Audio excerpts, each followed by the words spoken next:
If you cut your finger, you don't sit around thinking about the cut and calling that healing. You clean it, you protect it, you stop making it worse, and you leave it alone. Your body does the rest. Emotionally, it works very similar. Same process, same steps, almost identical mechanics.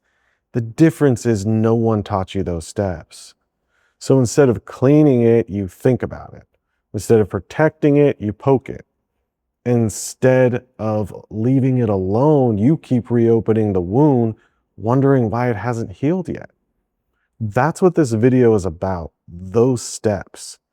Because once you see what this process actually looks like, you'll see exactly where you're getting stuck.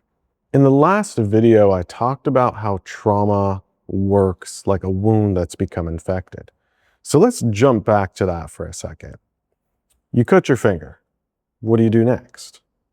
Most people are going to go rinse their hand off. They're going to clean the wound with some rubbing alcohol or something. Maybe put a little ointment on it, wrap it up, and give it time. And what's interesting about all of that is none of that is actually healing the wound. Your body's doing all of that. All that stuff is doing is creating optimal conditions for the healing to happen. And here's where this starts to matter. What is the emotional equivalent of all of this? And we can just start simple with, rinsing off the cut. Emotionally, that's going to be acknowledging that something actually happened to you, having that awareness around it, and not just brushing it off or acting like it doesn't matter or saying everything's fine. It's actually sitting there with it and admitting that it hurt and feeling that sting or that ugh.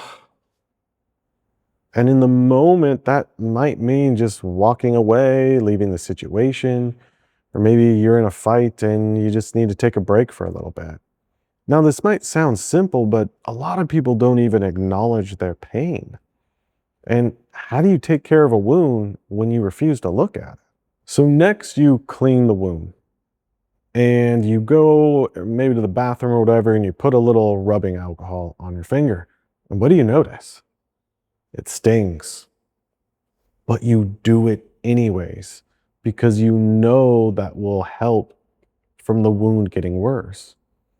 Emotionally, this is when you first sit down with something. It's going to sting. And sometimes it's going to sting a lot.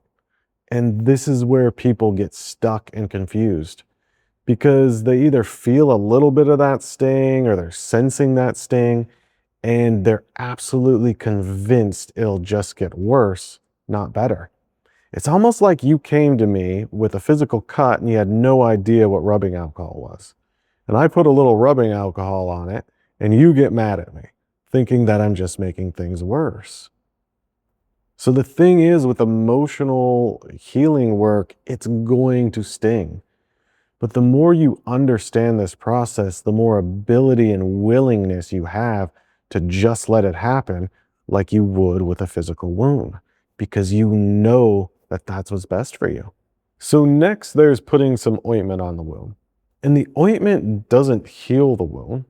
All it's doing is creating a protective barrier and keeping the wound moist to support it healing faster. So emotionally, this might look like talking to someone that can hold space for you. So maybe it's a friend or a therapist or a coach, and really just being good to yourself and not beating yourself up. What most people need is like a container that they can go into and just let loose, say or do whatever they need to, yell, scream, get pissed off, cry, whatever it is. And the most important thing is that there's no repercussions. There's no judgment. It's not going to blow up your entire life. So even if you're doing this work on yourself, you might think of just creating a safe space and make a rule with yourself that anytime you're in that space, whatever happens there stays there. Because this isn't about fixing yourself. It's about supporting yourself while the healing happens. And if you're getting value out of this video, let me know by liking it. We're going to start going a lot deeper with this stuff. So next you cover the wound. And the Band-Aid isn't healing anything, but it is protecting the wound from the outside world. Emotionally, this is your environment. The people you surround yourself with, the situations you put yourself in. And sometimes that's going to mean distancing yourself from some people, putting yourself in different situations, might mean getting a new job, finding a new group of friends. The point is you need to have an environment that isn't constantly reopening the wound. But let me warn you, because this is a place where a lot of people get stuck because they start confusing protecting themselves with healing, and they start avoiding anything that might touch their wounds instead of letting them heal over time. So keep in mind that just like a physical wound, eventually you have to rip off the Band-Aid. And then there's time. You don't rush a physical wound. You don't sit around wondering, why isn't it healed yet? Now, sure, you might get frustrated, but you just take care of it and you let time do its thing. But emotionally, people panic. They want it gone immediately. They keep checking it, poking at it, and judging it. And what's worse is that all of that doubt, worry, overthinking, it's just making the whole thing worse. Healing is going to happen on its own timeline. Your job is to just clean it, protect it, take care of it, and to trust that if you do those things, that it will heal itself in time. Healing isn't about fixing yourself. It's about learning how to take care of the parts of you that were hurt. So all you need to do moving forward is notice it, clean it, protect it, stop reopening it, and give it time.